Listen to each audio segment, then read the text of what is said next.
Hi guys, 20 days. 22 days pala. At may mga ano kami dyan na kukuha kami mga pagkapagkain na pwedeng kainin at hindi namin alam kung nakakalason, basta kakainin namin.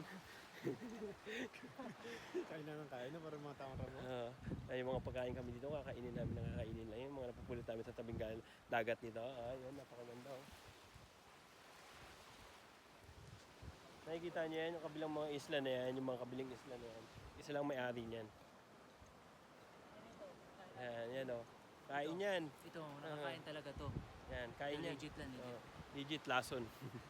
Joke lang. Mga galing sa ilalim ng dagat yan.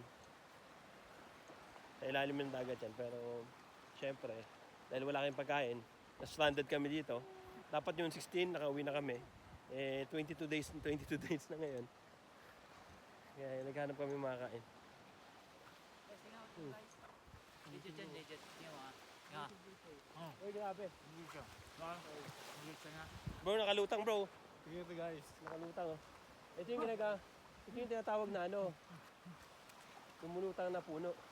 Bro, picturean ko lang muna sila. Picturean ko kayo dyan. Ayun yung lumulutang na puno oh.